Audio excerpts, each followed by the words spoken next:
네, 안녕하십니까. 저는 동국대학교 법과대학 김재상 교수입니다. 이렇게 이른 아침 시간에 귀한 자리에 초대해 주셔서 감사드리고요. 또 이렇게 많이 나와주셔서 너무 감사드립니다. 저는 이제 그 시니어 조찬 포럼에는 처음 참석하게 됐는데 이렇게 많은 관심들을 가지고 계신 줄은 사실 몰랐습니다. 또 앞으로 그래서 더 책임감을 갖고 발표에 임하도록 하겠습니다. 저는 주로 디지털 헬스케어뿐만 아니라 의료법제나 행정법제, 과학기술법제에 대해서 공부를 하고 있습니다. 먼저 잘 아시다시피 개인정보보호법 제3자 전송요구권이 2023년 3월 14일에 신설이 됐습니다. 전송요구에 관한 규정은 35조의 2에 신설이 되었는데요. 먼저 정보 주체는 개인정보를 자신에게 제공할 것을 요구할 수 있도록 규정을 하였습니다. 명백한 동의에 기반한다면 그 범위도 완화되어 있고 컴퓨터 등 정보 처리 장치로 처리되는 개인정보일 것을 전제하고 있습니다. 또 2호를 보시면 개인정보 처리자가 수집한 개인정보를 기초로 분석하여 별도로 생성된 정보는 제외하고 있습니다. 개인정보 처리자가 과연 어느 정도의 정보를 전송할 수 있을지가 문제가 되는데요. 법률에서는 매출액, 정보 보유 규모, 그리고 처리 능력, 산업별 특성 등을 고려해서 기술적으로 허용되는 합리적인 범위에서 전송을 요구할 수 있다고 적고 있습니다. 본인 전송 요구 철회, 본인이 불분명할 경우에 본인의 동의가 불분명할 경우에 거절 또는 중단, 그리고 타인의 정당한 이익 침해 금지 또한 규정을 하고 있습니다. 구체적인 전송 대상에 관해서는 하위법령에 위임하고 있습니다. 따라서 구체적인 내용이나 전송 방법에 대해서는 이 법이 시행된 이후에 하위법령 등에서 구체적으로 정의될 것으로 보입니다. 개인정보 관리 전문 기관은 전송 요구권을 행사, 지원하고 시스템 구축과 표준화, 그리고 정보 관리 및 분석, 그리고 효과적인 권리 지원 행사 등에 관한 의무를 이행하게 됩니다. 이를 위해서는 개인정보보호위원회 또는 중앙행정기관의 장으로부터 전문기관이라는 지정을 받도록 하고 있습니다. 이와 같은 개인정보보호법 개정은 올해 3월에 이루어졌는데 그간 금융이나 공공 분야에서 이루어져 왔던 마이데이터 산업을 전 분야로 확산하는 데 있습니다. 많이들 활용해 보셨겠지만 금융이나 통신 분야에서는 이미 개인정보가 정보 주체의 동의를 중심으로 해서 전송되도록 하고 있습니다. 이제 앞으로 현재 마이데이터 산업에서 가장 중요한 영역으로 보건, 의료, 그리고 통신 영역이 꼽히고 있는 상황입니다. 이 법은 2022년 12월에 정부위원회를 통과했고 이후에 3월에 본회의를 통과한 것입니다. 데이터 3법은 2020년도에 개정이 됐고 이 데이터 3법을 기준으로 해서 가명 처리된 정보는 데이터가 정보 주체의 동의 없더라도 데이터 활용이 인정이 되었죠. 그 이후에 신용정보법 그리고 공공데이터법 이외에 에너지, 통신, 유통, 복지 분야, 다양한 분야에서 전송요구권이 인정되어 왔고 앞으로 더욱더 전송요구권에 대한 논의는 활발해질 것으로 보입니다. 개인정보보호법이 개정된 이후에 의료 영역에서 정보의 전송 요구와 그리고 전송 절차가 어떻게 이루어질 것인지에 관한 논의가 진행이 되었고 의료법과 약사법 개정안도 현재 발의되어 있습니다. 2023년 5월 25일에 복지위원회 강기훈 의원을 중심으로 의료법 21조 기록 열람에 대한 개정안이 발의가 됐습니다. 개인정보보호법에서 일반적으로 규정한 내용을 의료 영역에서 구체화한 것으로 볼 수 있는데요. 기록 열람을 다른 환자에게 하여서는 안 된다는 게 기본적인 의료법의 원칙이지만 불가피하게 인정되는 경우에는 제3자에게 확인할 수 있게 하도록 하고 있습니다. 그 사유의 하나로 제19조를 추가하는 방식으로 입법안이 마련이 되었는데요. 위 법은 시행이 된다면 공부 후 1년이 경과한 이후부터 통과가 된다면 공표 후 1년이 경과한 날부터 시행하도록 하고 있습니다. 동일한 내용이 약사법 개정안에도 들어갔습니다. 조제기록부 등을 대상으로 의료법과 거의 동일하게 규정이 되어 있습니다. 자, 디지털 헬스케어 촉진에 관한 법률은 2022년에도 이미 다수 발의되었고 그 이전에도 여러 번 발의가 되었습니다. 잘 아시다시피 디지털 헬스케어 촉진에 관한 대표적인 법률로 2022년 2월에 정태호 의원안인 디지털 헬스케어 산업 육성 지원 재정법이 제정이 되었고 2022년 9월에 강기훈 의원안인 디지털 헬스케어 법이 제정이 되었습니다. 현재 신용 공공 마이데이터가 시행이 되었고 의료 마이데이터는 이미 2021년도에 4차 위원회에서 주요 과제로 선정을 했고 마이헬스웨이 플랫폼이 구축이 되었습니다. 또한 의료 데이터 중심 병원 사업이 시행되고 있고 의료 데이터가 전송되기 위한 표준화 조치에 관한 표준화 방안 연구도 이루어져 왔습니다. 현재도 활발하게 이루어지고 있습니다. 따라서 오늘 저는 디지털 헬스케어에 관해서 가장 구체적인 내용을 담고 있다고 생각되는 강기훈 의원안인 디지털 헬스케어 법안에 대해서 소개해드리려고 합니다. 앞서 살펴보신 개인정보보호법, 의료법, 약사법 개정안에 이미 이제 이 내용들이 담겨져 있었는데요. 물론 일부의 내용이 담겨져 있지만요. 의료데이터 혁신 포럼 등 지금까지 이제 의료계, 산업계, 법학계 그리고 환자단체 등에서 제기된 여러 의견들이 포괄적으로 담겨져 있는 법안이라 생각이 됩니다. 의료 데이터가 어떻게 앞으로 활용될 수 있을지에 관해서 여러 나라의 모델들이 있습니다. 이미 이제 유럽, 미국 등에서는 여러 모델들로 활용을 하고 있는데 각 국가의 상황이나 시민들의 의견, 그리고 규제 당국의 상황, 그리고 기존 법제의 규율 상황 등을 종합하여서 조금씩 다른 형태로 운영이 되고 있습니다. 우리나라는 앞으로 어떤 모델로 나아갈지에 관해서 전문가분들이 많은 논의들을 함께 하고 있는데요. 포괄적 동의와 옵트아웃을 전제로 하여 개인정보를 적극적으로 활용하고 있는 미국이나 영국 모델을 생각해 볼 수 있습니다. 또한 인증제 등을 통해서 정보 보안과 표준을 관리하는 방안으로 일본이 지금 활용하고 있는 모델이 있습니다. 그리고 보건의료 데이터를 공공적인 데이터로 활용을 해서 데이터의 2차 활용을 전면적으로 활용하고 있는 핀란드와 같은 유럽 모델도 생각해 볼 수 있습니다. 현실적으로 우리나라 같은 경우에는 IT 기술이 상당히 발전을 했고 의료 데이터가 EMR이라는 전자의무 기록을 통해서 각 의료기관에서 의료 목적으로 수집이 되고 있습니다. 따라서 이러한 상황을 고려했을 때 영국이나 미국 모델을 연구자분들이 많이 지지를 하셨고 국민건강보험공단과 같이 전국민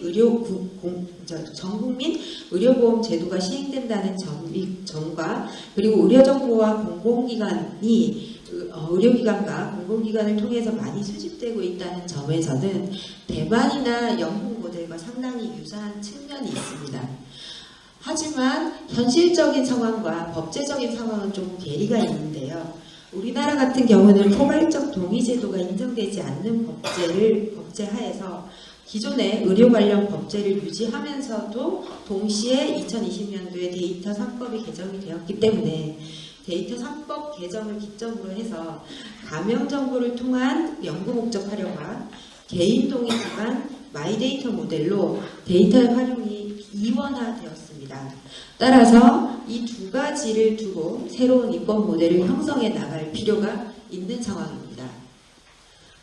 이 중에서 이제 오늘 주제에 해당하는 또는 이제 많은 분들이 관심을 가지고 계실 부분에 대해서는 의료 마이데이터와 관련된 것인데요. 의료 마이데이터는 기본적으로 개인 동의에서 출발합니다. 그래서 정보 주체가 동의를 하고 그 다음에 그 동의에 기반해서 정보가 지속적으로 생산되고 그 다음에 처리되고 유통되게 됩니다. 따라서 동의의 대상과 범위, 방식에 관한 논의는 논의와 데이터 보유 기간과 활용 기간의 정의 등에 관한 여러 논의가 있을 수 있습니다. 물론 오늘 주제로 깊이 다루진 않겠지만 연구 목적 활용도 중요한 부분에 해당합니다.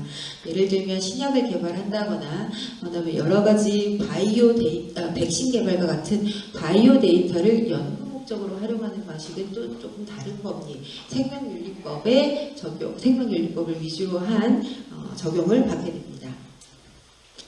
자, 구체적으로 오늘 소개해드릴 디지털 헬스케어 법안에 대해서 말씀드리겠습니다. 이 법안은 감염 처리 범위, 방법, 절차를 구체화하고 있고 전속 요구권 그리고 관리 체계의 마련에 대해서 규율을 하고 있으며 세 번째로 디지털 헬스케어에 특화된 규제 샌드박스를 규정하고 있습니다. 그간의 여러 학계나 의료계 등에서 제안되었던 내용을 상당히 구체화한 법률이라고 할 수 있는데요. 개인적으로는 최근에 본 여러 가지 디지털 헬스케어 진흥 법제 중에서 상당히 체계적으로 구성이 되어 있다는 생각이 듭니다. 하지만 그럼에도 불구하고 기술 발전에 관한 모든 사항을 법률에 담을 수는 없기 때문에 세부적인 사항들은 시행령 등 하위법령에 많이 위임이 되어 있고 이러한 위임된 내용들에 관해서는 여러 이해관계자분들과 산업계분들의 의견을 들어서 계속 구체화해 나갈 것으로 생각이 됩니다. 첫 번째 제2조입니다. 이 법은 디지털 헬스케어에 관한 정의를 의료행위보다는 넓게 모아서 예방, 진단, 건강관리를 포함하고 있습니다. 과거에는 의료법은 의료기관을 중심으로 한 의료행위를 규율을 하고 있었습니다. 하지만 최근에 웰니스 데이터나 건강관리에 관한 관심이 늘어나면서 이 건강관리에 관한 영역은 의료법 규율 대상이 아니고 개인정보보호법에서도 이 건강관리 영역만에 특화된 법률을 규정하고 있는 것이 아니기 때문에 건강관리 영역은 상당 부분 그레이 에어리어, 즉 법에서도 모호한 영역으로 남아 있었는데요. 이러한 부분들을 이 디지털 헬스케어법에서 조금 더 구체적으로 포섭하기 위해서 법적 정의를 조금 더 확대해서 두고 있습니다. 그리고 이제 데이터 영역에 관해서도 규율을 하고 있는데요. 의료 데이터가 과연 무엇인가에 관한 논의를 이 법에서는 크게 두 가지로 정의하고 있습니다. 첫 번째는 보건의료 데이터입니다. 보건의료 데이터는 보건의료 정보로서 전자적 방식으로 처리를 할 수 있는 것을 말합니다. 그래서 의료에 관한 조금 더 넓은 범위의 의료 데이터를 포함을 하고 있습니다. 두 번째는 개인의료 데이터입니다. 그 보건의료 데이터에서 조금 더 범위를 좁히고 있는데요. 제6호를 보시면 보건의료 데이터 중에서 특정 개인에 관한 데이터로서 식별의료 데이터와 감염의료 데이터를 포함한다고 하고 있습니다. 식별의료 데이터는 말 그대로 개인을 식별할 수 있는 정보를 말하는데요. 예를 들면 성명, 주민등록번호 등을 통해서 개인을 알아볼 수 있는 보건의료 데이터를 의미합니다. 두 번째로 감염의료 데이터는 개인정보보호법 제2조 1항, 즉 아까 말씀드렸던 데이터 3법에 의해서 규정된 감염 처리된 데이터인데요. 감염 처리함으로써 원래의 상태로 복원하기 위해서는 추가 정보의 사용 결합이 있어야 되고 추가 정보의 사용 결합이 없는 경우에는 특정 개인을 알아볼 수 없는 데이터를 의미합니다. 그래서 개인정보보호법의 데이터 활용은 기본적으로 감염 정보를 위주로 하고 있는데 이 중에서도 의료 데이터에 관한 내용을 감염 의료 데이터라는 개념으로 범주화하고 있는 것으로 보입니다. 이 데이터의 범주화가 사실 상당히 중요한데요. 왜냐하면 많은 분들이 궁금해하시는 과연 의료 데이터를 어떻게 정보 주체의 동의를 받아서 어떻게 저장하고 어떻게 활용해야 될까? 그리고 구체적인 보안 절차는 어떻게 마련해야 될까? 이런 부분에 대해서 기존의 각 의료법이나 개인정보보호법이나 그 밖에 이제 공공의료 데이터에 관한 법률 등이 규정을 하고 있는데 과연 우리가 어느 법에 속할지에 관한 판단을 하기가 쉽지 않게 되기 때문에 그러한 내용들을 이 법에서 구체화하고 있습니다. 또한 또 하나의 쟁점이 이제 의료 데이터의 주체인데요. 제7호를 보시면 의료 데이터의 주체란 개인 의료 데이터의 주체가 되는 사람을 말한다라고 규정을 하고 있습니다. 그래서 원칙적으로는 의료 데이터의 주체를 그 정보 주체로 두고 있습니다. 제3조를 보시면 의료 데이터의 주체의 권리를 규정을 하고 있습니다. 개인정보의 주체로서를 규정하고 있는 개인정보보호법이 있고 그 중에서도 의료정보의 주체의 권리에 대해서 조금 더 구체적으로 정의를 하고 있습니다. 제3조 제1항을 보시면 의료 데이터 주체는 자신의 개인 의료 데이터, 아까 말씀드렸던 개인 의료 데이터의 정의를 따라오시고 그 개인 의료 데이터의 처리에 관하여 다음과 같은 권리를 갖는다고 합니다. 첫 번째, 개인 의료 데이터의 처리에 관한 정보를 제공받을 권리. 두 번째, 개인 의료 데이터에 관한 처리를 동의할지에 대한 결정, 그리고 동의의 범위에 대한 결정 등을 선택할 수 있습니다. 두 번째, 결정할 수 있습니다. 어떤 범위까지 제공할지를 개별적으로 선택할 수 있고 제공할지 안 할지에 대해서도 결정할 수 있습니다. 세 번째는 개인 의료 데이터의 처리 여부를 확인하고 열람을 요구할 권리, 그리고 처리 정지, 삭제, 파기를 요구할 권리, 피해 구제 요구권, 전송 요구권 등을 규정을 하고 있습니다. 헌법과의 관계에 대해서도 규율을 하고 있는데요. 보건의료 데이터 디지털 헬스케어 진흥 및 보건의료 활용 촉진에 관해서는 이 법이 타법이 있는 경우를 제외하고는 적용된다고 하여서 실질적으로 기본법적 성격이 있음을 규정을 하고 있습니다. 따라서 보건의료 데이터에 관해서는 의료법, 생명법보다는 우선될 수도 있다는 점까지 점을 규정을 하고 있습니다. 제6조를 보시면 기본 계획 및 시행의 수립입니다. 이제 보건의료 데이터의 활성화를 위한 정부의 정책 의지가 담겨 있는 것이라고 볼 수 있는데요. 기본 계획 및 시행 계획을 5년 또는 매년 수립하여서 법제 선진화, 그리고 데이터 생성, 공유, 활용, 보호, 보안, 표준화를 추진할 수 있도록 하고 있습니다. 또한 정밀 의료를 활성화하고 맞춤형 의료를 지원하고 보건의료 데이터를 활용한 연구개발을 촉진하고 그리고 해외 진출을 촉진할 것을 규정하고 있습니다. 디지털 헬스케어 정책심의위원회의 논의를 거쳐서 기본계획을 확정하도록 규정을 하고 있습니다. 제8조에서는 디지털 헬스케어 정책심의위원회를 규정을 하고 있습니다. 기본계획 수립 및 집행, 이행사항 점검, 보건의료 데이터 활용 등에 관한 심의를 담당하고요. 국무총리 소속으로 규정되어 있습니다.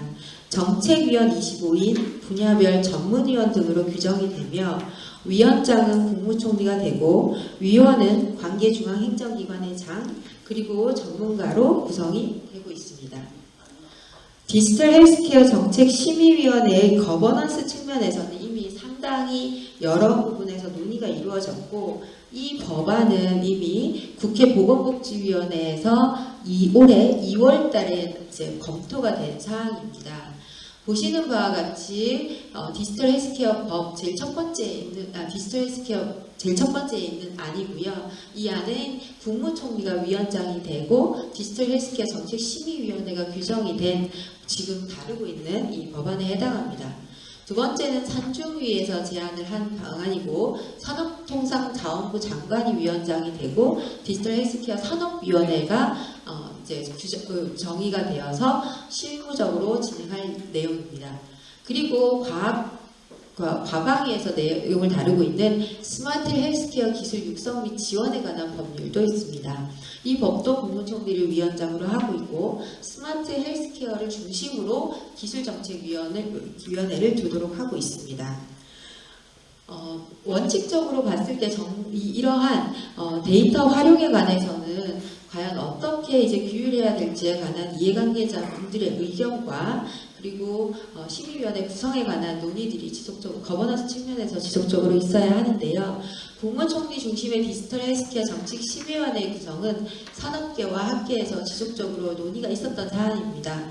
이 분야는 이제 데이터의 활용도 중요하지만 또 보호도 중요하고 또 활용을 한다면 어떻게 국민 전반에게 이롭게 활용할 수 있을지에 관한 논의, 미국에서 이러한 부분들을 의미 있는 활용이라고 말을 하는데요. 그 미닝풀 유지에 대한 개념에 관한 심의가 지속적으로 필요하기 때문이다라는 전제에서 이러한 논의가 있었고요. 두 번째는 기존의 생명윤리법, 의료법, 개인정보보호법이 각각 조금씩 다르게 규율하고 있는 이들 간의 관계에 대한 적극적 해석이 필요한데 이 해석을 하기 위한 조금 더 공신력 있는 기관의 심의가 필요하다라는 논의도 있었고요.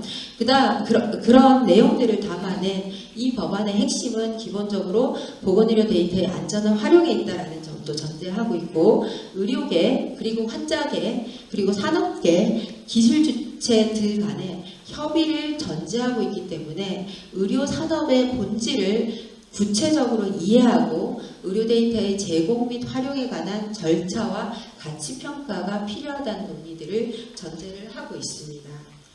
주요 국가에서는 보건국 중심의 디지털 헬스케어를 추진을 하고 있고 특히 이제 기존의 의료 데이터 법제로 인하여 사실 이 부분은 데이터 법제에 대한 해석이 전제되지 않으면 민간에서 산업으로 추진하기에 상당히 조심스러운 부분들이 있습니다.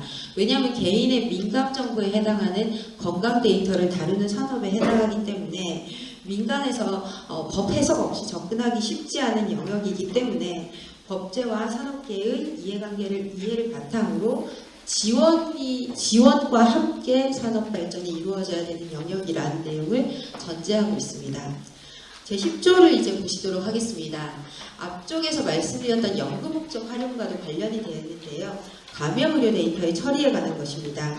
민감정보, 정신질환, 유전질환 등 사생활 보호가 필요한 영역에서 이 데이터는 동의 또는 IRB라고 하는 기관 보건의료 데이터 심의위원회의 심의를 하도록 규정을 하고 있습니다.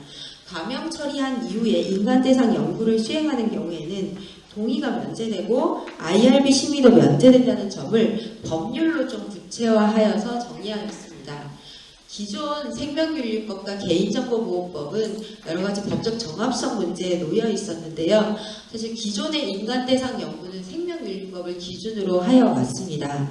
하지만 개인정보보호법이 2020년에 개정이 되면서 감염정보라는 개념이 새롭게 들어왔고 따라서 정보의 유형이 실명정보, 감염정보, 익명정보로 법제적으로 분류가 되면서 감염정보 루트를 따라서 이제 정보를 활용할 경우에는 개인정보보호법 적용에 따라서 동의가 면제되고 IRB가 면제가 되는데 그럼에도 불구하고 실무적으로는 감염정보와 익명정보의 개념상의 모호성이 있고 어떤 법을 따라가야 될지 실무적으로는 구분하기가 명확히 어렵기 때문에 의료기관 등 여러 연구자분들은 생명윤리법과 개인정보보호법 절차를 모두 따라서 IRB와 DRB를 모두 거치고 있습니다.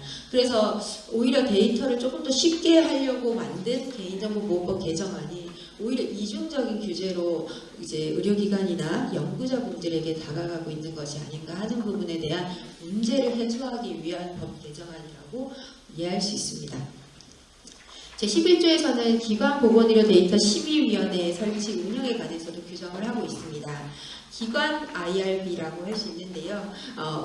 위원회 구성 요건을 완화하였고 그리고 위원회가 중복되는 경우에는 통합하여 설치할 수 있다는 점까지 규정을 하였습니다. 생명윤리법상 IRB와 달리 기관보건의료위원회의 심의사항 또한 규정을 하고 있습니다. 다른 부분에 대해서도 규정을 하고 있습니다. 이러한 입법이 실효적으로 작용하기 위해서는 감염의료 데이터의 개념에 관한 논의가 보다 명확히 이루어져야 되는데요. 구체적으로 의료 데이터의 감염 처리에 관한 내용은 보건의료 데이터 활용 가이드라인에 규정이 되어 있는데요. 그 규정된 내용이 보다 명확화되어야 할 것이고 이 감염 처리에 관한 신뢰 문제도 넘어서야 되는 문제 중에 하나라고 볼 수 있습니다. 이제 본격적으로 이 법안의 주요 내용이라고 할 수 있는 전송 요구권에 대해서 보시겠습니다. 핵심적인 내용에 해당하는데요. 법 제13조에서는 본인의료 데이터 본인 전송 요구권을 규정을 하고 있습니다. 전송 데이터는 진단 내역, 처방 내역, 처방약품법, 처방약품명, 그리고 복약지도, 그리고 행정청이 보유하고 있는 식별의료 데이터, 그리고 의료기기나 여러분들 많이 쓰시는 건강관리기기에서 생성, 수집된 식별의료 데이터를 규정을 하고 있고 전송 방법, 전송 표준 등은 부령으로 정하도록 위임하고 있습니다. 제14조에서는 본인의료 데이터의 제3자 전송 요구권입니다.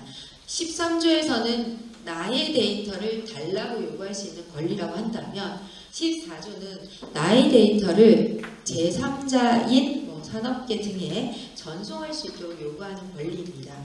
그래서 구체적으로는 데이터 주체의 명시적인 의사를 반영해서 전송 방법, 전송 표준 등을 부령에서 정하는 바에 따라서 활용기관에게 전송하여야 한다고 규정하고 있습니다. 전송에 앞서서 데이터 주체에게는 제공받는 자, 제공받는 목적, 데이터의 종류 및 항목, 그리고 범위 및 수집기간, 보유 및 이용기간, 옵트아웃 권한, 옵트아웃이란 동의 철회를 의미합니다. 이것을 규정하고 있습니다. 의료 데이터 주체 또는 활용기관에게 보유기간 전송에 필요한 비용을 청구할 수 있도록도 규정을 하고 있습니다. 우리나라에서 의료 데이터는 크게 세 가지 방향으로 현재 제공이 되고 있습니다. 물론 앞으로 더 다른 유형들이 나올 수 있는데요.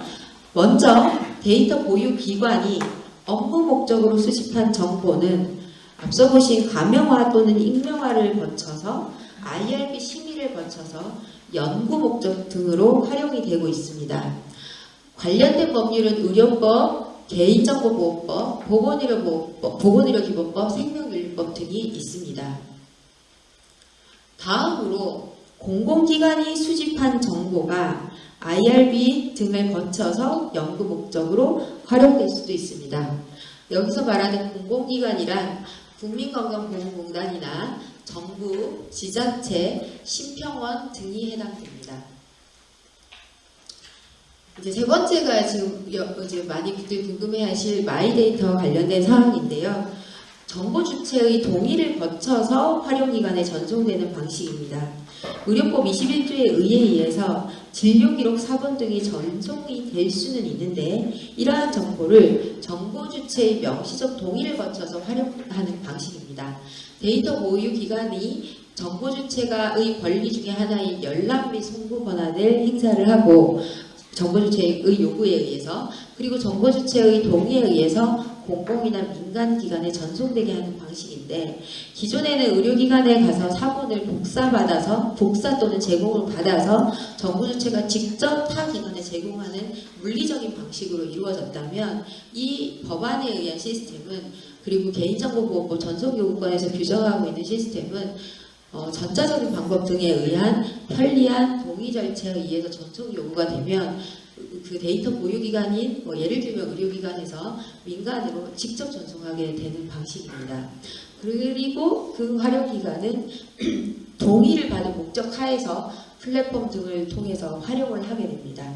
물론 이 과정에서도 동의를 어느 정도까지 받아야 할지 그리고 2차 또는 3차 활용이 이루어졌을 때 그 동의의 효력이 어디까지 미칠지에 관한 부분이 문제가 되고 개인정보보호법은 원칙적으로 실명정보를 2차 또는 활용하는 경우에 2차 또는 3차적으로 제공하는 경우에는 제 동의를 받도록 하고 있습니다. 그래서 정보 주체로부터 다시 동의를 받아야지만 실명정보를 활용할 수 있도록 하는 것이 개인정보보호법의 기본적인 입법 취지에 해당합니다.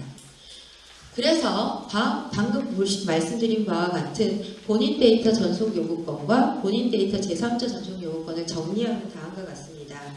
제13조 본인 전송 요구권은 화살표 1번에 첫 번째 내용에 해당하고요. 제14조는 두 번째 내용에 해당합니다. 사실 이 법이 아직 들어오지 않았기 때문에 API 등 기술적인 전송 방식이 어떻게 도입되는지에 따라서는 활용 방식은 여러 가지로 달라질 수 있을 것이라고 생각이 되는데 특히 제14조를 보시면은요 맞춤형 서비스 등을 제공받기 위하여 활용기관에 제공할 수 있도록 하고 있고 여기에서의 맞춤형 서비스는 맞춤형 의료정보를 제공하는 것이라고 볼 수 있는데 구체적으로 어떤 서비스 유형이 도입되는지에 따라서 맞춤형 서비스 등에 관한 해석의 논의가 사실 쟁점이 될 수 있습니다. 서비스의 유형을 법률로 제한할 수도 있는 내용이라 법이나 또는 하위 법령에서 제한할 수도 있는 있고 또는 보다 넓게 해석할 수도 있게 될 수 있기 때문입니다.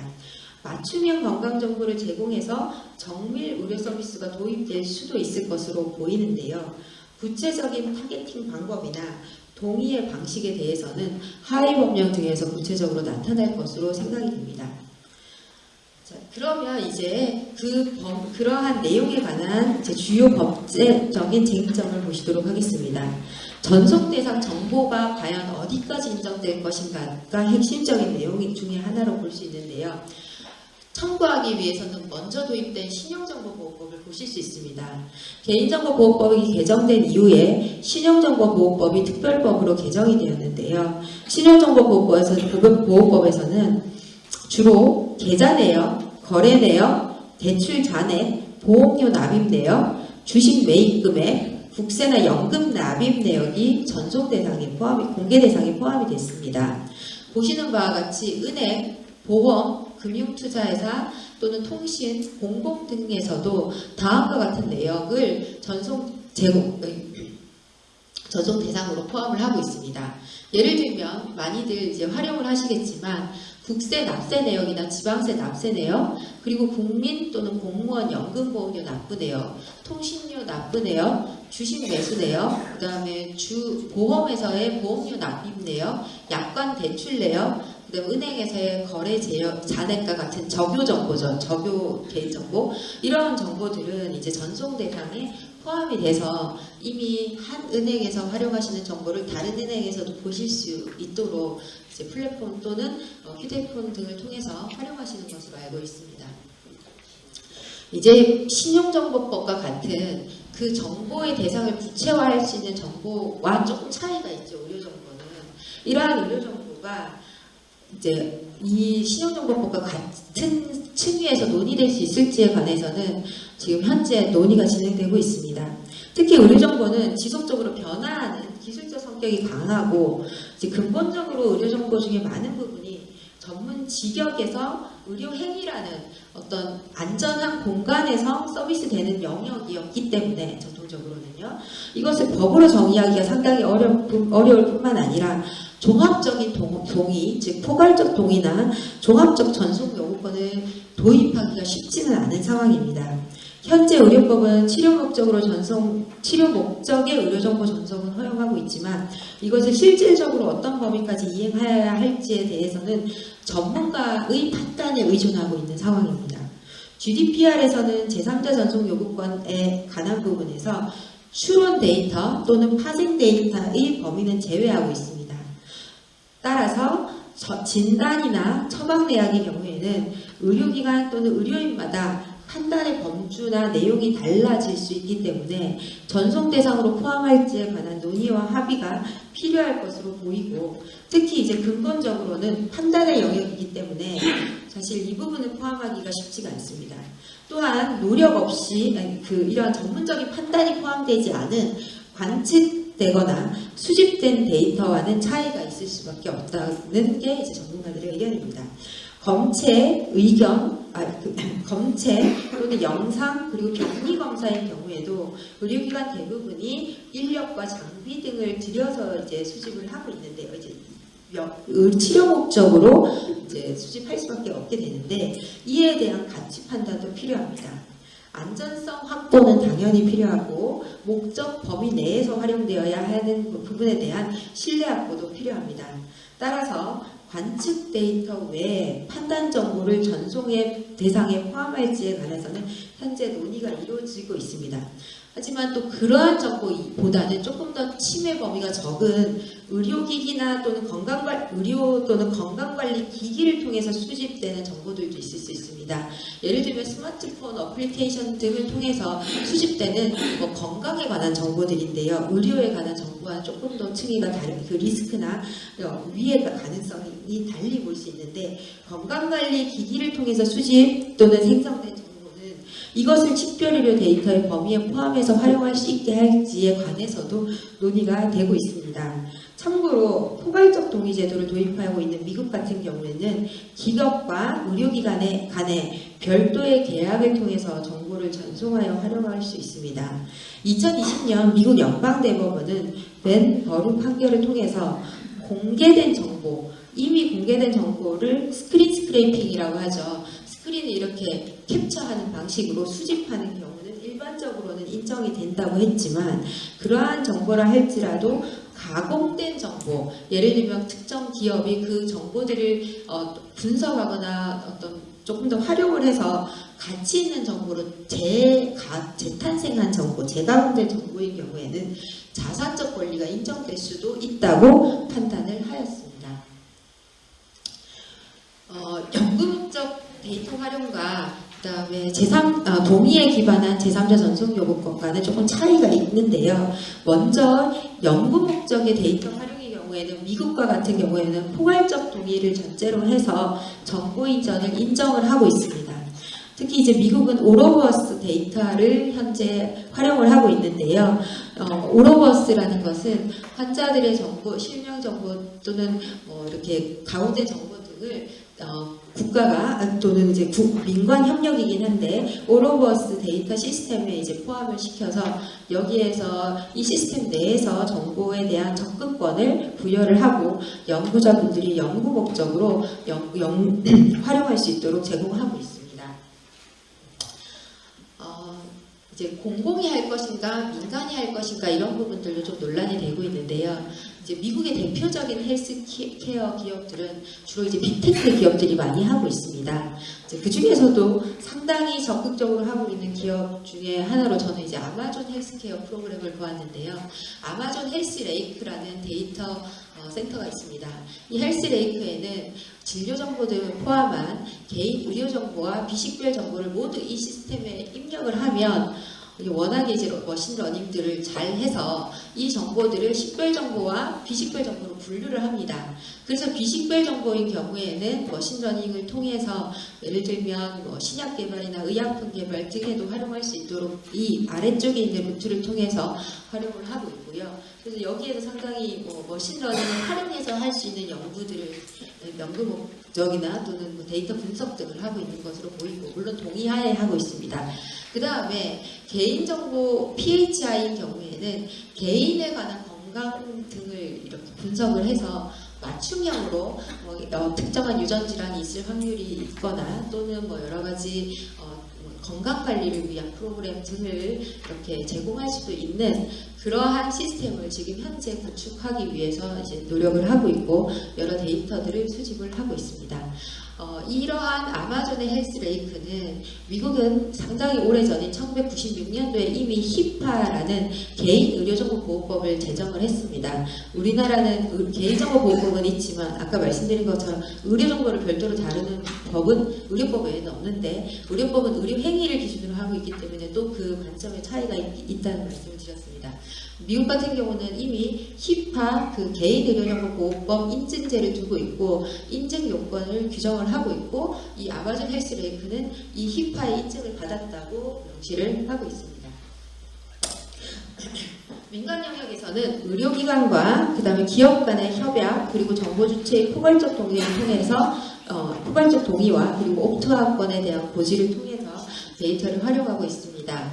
의료기관 또는 그 웰리스 그 기업들을 건강관리에 관한 여러 어플 등을 활용한 기업 등이 이제 API 아까 말씀드린 전산요구권과 같은 시스템을 통해서 데이터를 수집하고 헬스레이크 그다음에 글루크로월 그다음에 아테나와 같은 여러 그 머신러닝 프로그램 등을 통해서 데이터를 수집하고 활용하고 있는 것으로 보입니다. 네, 다음으로 데이터 보유기관의 의무와 권리입니다. 데이터 보유기관은 다양한 목적으로 데이터를 수집하게 되는데요. 신용정보법에서는 처리가 가능한 형태로 전송하고 동의를 철회할 경우에는 전화요금 등은 신용정보 주체가 부담하지 않도록 조치해야 한다고 규정하고 있습니다. 디지털 헬스케어법은 명시적 동의에 따라서 전송하고 보유기관이 주체 및 활용기관에 전송 비용을 청구할 수 있도록 규정하고 있습니다. 원칙적으로 진료 기록은 치료, 적정 의료 제공을 위해서 작성되고 치료 이후에는 의료 행위의 적정성을 판단하는 자료로 인정되어 왔습니다. 표준화 이슈입니다. 표준화 이슈는 기술적인 부분으로 데이터가 전송되기 위해서는 기본적으로 표준화가 되어야지만 그 활용기관도 또 활용을 할 수 있게 되는 거잖아요. 또는 표준화되지 않은 정보를 전송받았을 때 나의 표준과 다른 부분들을 다시 가공해야 되는 그러한 어려움이 있는데요. 이 표준화 이슈는 기술적인 부분으로 GDPR은 처리가 가능하고 통상적으로 이용 가능하며 구조화된 형식으로 전송되어야 한다고 규정하고 있고, 또한 정보 주체가 이해할 수 있는 형태, 활용기관이 활용할 수 있는 형태라는 표현을 쓰고 있습니다.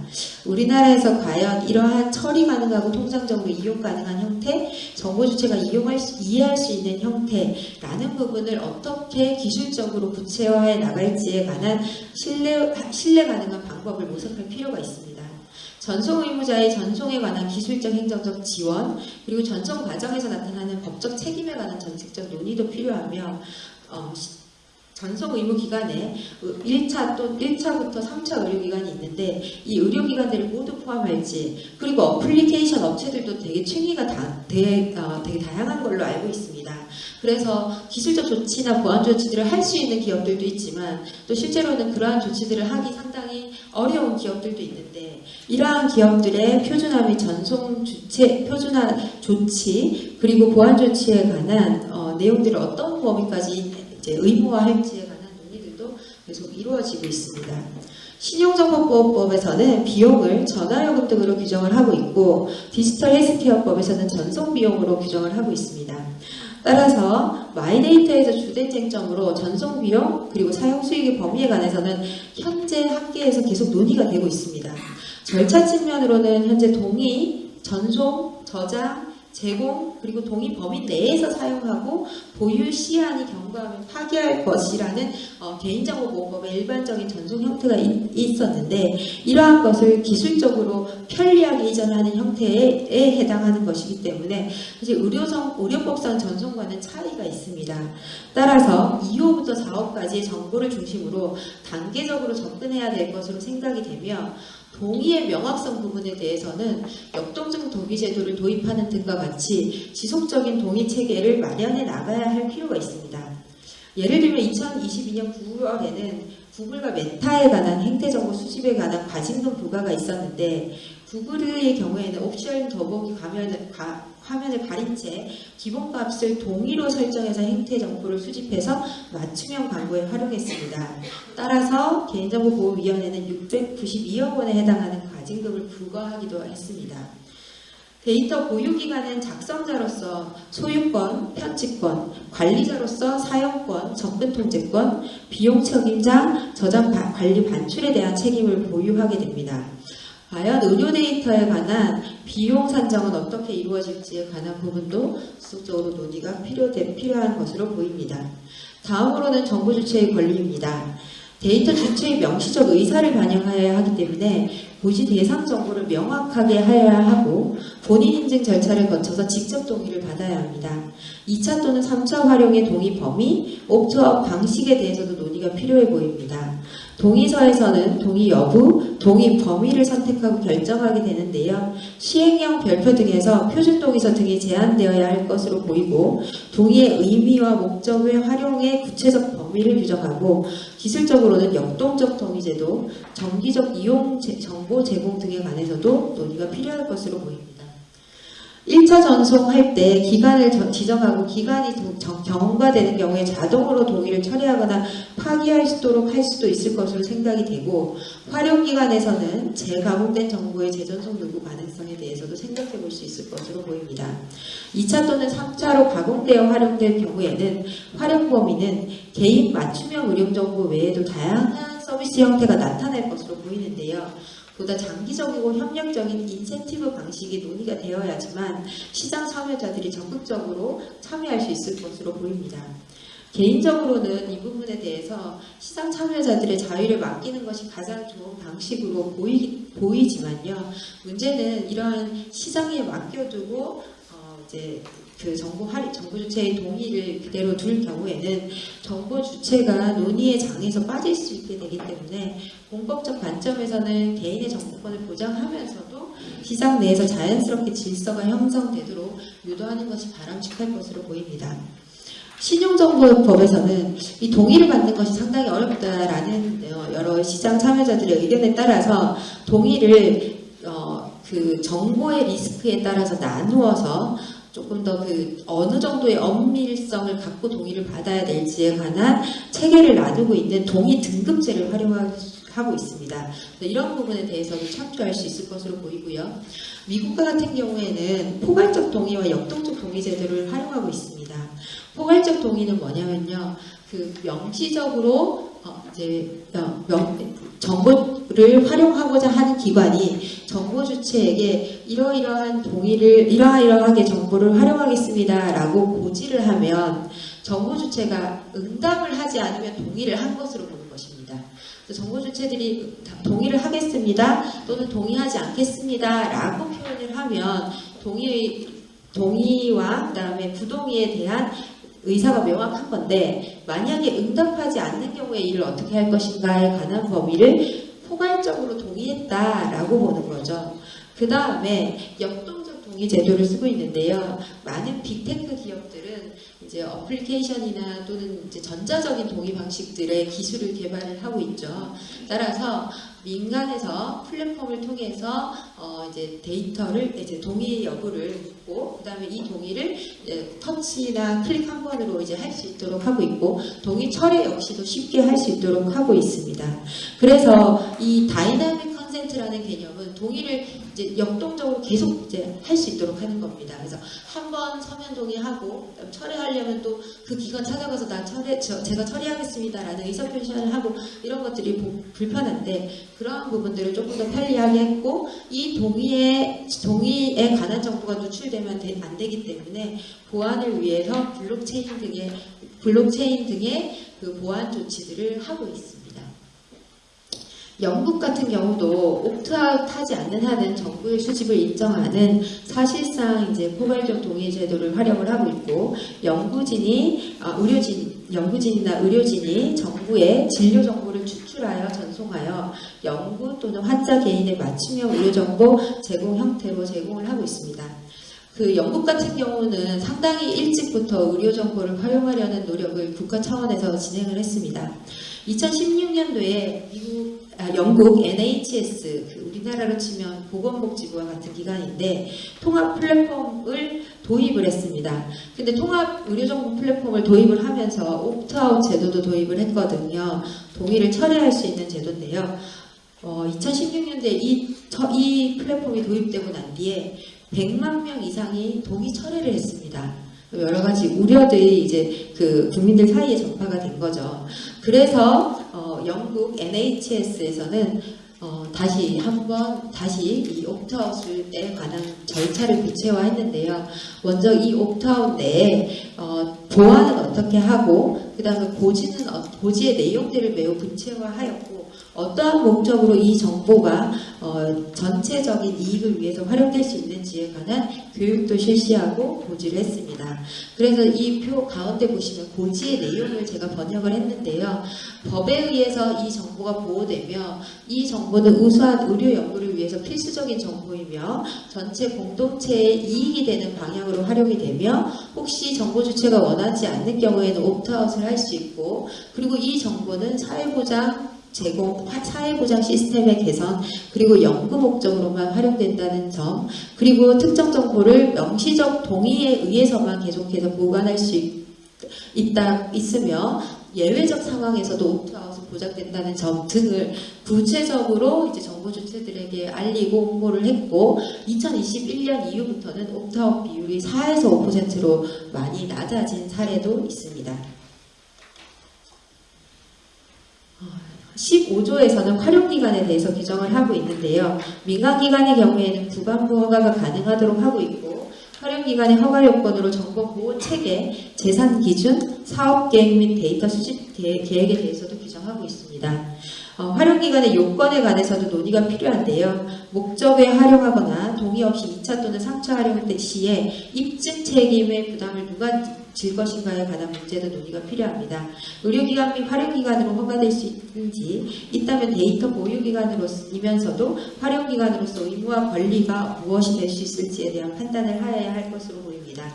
활용기관으로 지정될 경우에는 국외 정보 유출이 되지 않도록 하는 제도적 보완도 필요할 것으로 생각됩니다.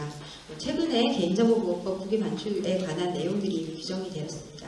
법에서는 본인 확인 수단 접근 매체를 사용, 보관할 수 없도록 하고 있기 때문에 생체 정보나 비밀 정보, 인증서에 관한 관리 의무도 중요한 규정이 될 것으로 생각됩니다. 보안 규정의 경우에는 2020년 6월에 대만 헌법재판소는 정보관리 규정을 마련하지 않은 국가 의료 데이터 제공기관에 대해서는 보안 시설을 마련하지 않으면 위헌이라고 판단한 사례도 있습니다. 신용정보법상 현재 은행, 보험, 금융투자기관 등이 마이데이터 사업을 어떤 식으로 하고 있는지, 의료기관의 경우에는 보육기관과 활용기관의 관계를 합리적으로 규율해 나갈 방식에 관해서도 계속 논의가 진행되고 있고 또 앞으로 계속 해야 될 것으로 보입니다.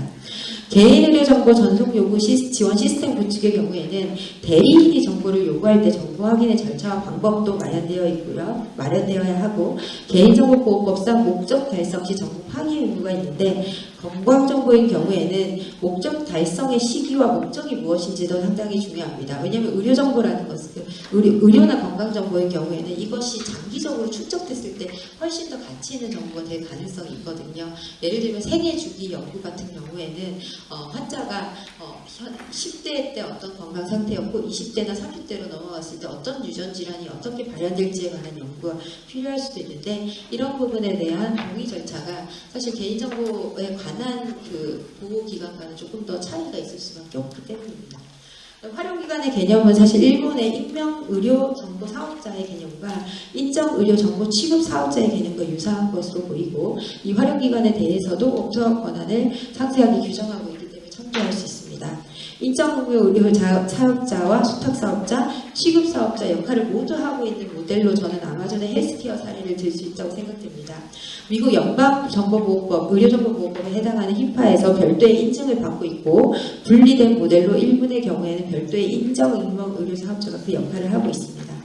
보안조치에 관한 하위법령은 개인정보보호법 시행, 그리고 개인정보보호법 시행령, 전자정보법, 그리고 의료법 시행령, 그리고 전자의무기록 기준에 관한 고시 등을 참조할 수 있습니다. 미국에서는 히파와 앞서 말씀드렸던 의료정보보호법과 그다음 보안 규칙에서도 상세하게 보안에 관한 기준들을 규정하고 있기 때문에 이를 참고할 수 있습니다. 그리고 이제 시범사업 실시와 임시 허가제도, 그다음에 실증 규제 특례 등도 이 법에서 규정을 하고 있습니다. 특히 이제 이 제도는 신속 처리나 일괄 처리 등을 규정을 하고 있는데요. 허가 등이 필요한 경우에는 기업들이 확인을 신청을 하고 30일 이내에 정부에서 회신하지 않을 경우에는 타법, 다른 법에 의한 허가가 필요하지 않고 활용할 수 있도록 하고 있고, 허가 또는 임시허가 등이 필요하지 않은 경우에는 자유롭게 시장에 출시할 수 있도록 해서 조금 더 시장 정보를 활용한 사업을 자유롭게 할 수 있도록 하는 부분에 조금 더 방점을 두었다고 보실 수 있습니다. 임시허가 제도는 2년 내에 할 수 있도록 하고 있고 1회 연장할 수 있도록 하고 있고요. 임시허가 사업자라도 손해가 발생할 경우에는 배상 의무는 있습니다. 배상 책임이나 책임보험에 가입하거나 손해배상 책임보험에 가입함으로써 혹시 모를 데이터 유출이나 이런 사고가 생겼을 때 보험 제도를 활용할 수 있도록 하고 있습니다. 제24조는 실증특례 규정입니다. 조건을 부과하여서 실증특례 지정을 할 수 있고, 정책심의위원회에서 이 사업의 이 활용 서비스의 혁신성, 효과성, 안전성 이 세 가지를 기준으로 판단을 하도록 하고 있습니다. 그 다음에 이제 보안에 관한 내용입니다. 전자의무기록 시스템 인증 제도를 두고 있고, 그다음 사무위원성 정보보안 제도를 두고 있습니다. 공공 헬스케어 업무의 민간 서비스 활용을 위한 근거 등을 마련하였고, 연구개발 촉진, 그리고 학계와 연구기관, 의료계 산업계의 민관 협력, 공동 연구를 촉진하고 있습니다. 우수기관에 대해서는 우선적으로 참여할 수 있는 기회도 부여하고 있습니다. 결론적으로 이제 앞으로 이 법이 도입된다 하더라도 여전히 논의의 대상은 많이 남아 있습니다. 전송 대상, 거버넌스, 데이터 보유기간, 그리고 정보 주체, 그리고 활용기간에 관한 내용입니다. 네, 발표를 들으시고 더 머리가 복잡해지시는 것 아닐까, 더 생각하실 수 있는 부분은 생각하실 부분이 많은 건 아닐까라는 고민이 드실 것 같은데요. 실제로 이제 의료 데이터나 건강 정보에 대한 활용은 아직까지 굉장히 초기 단계에 해당합니다. 그래서 많은 분들께서 더 관심을 갖고 의견을 주신다면 법제 개선을 위한 연구에도 저도 더 열심히 수행하도록 하겠습니다. 발표 들어주셔서 감사합니다.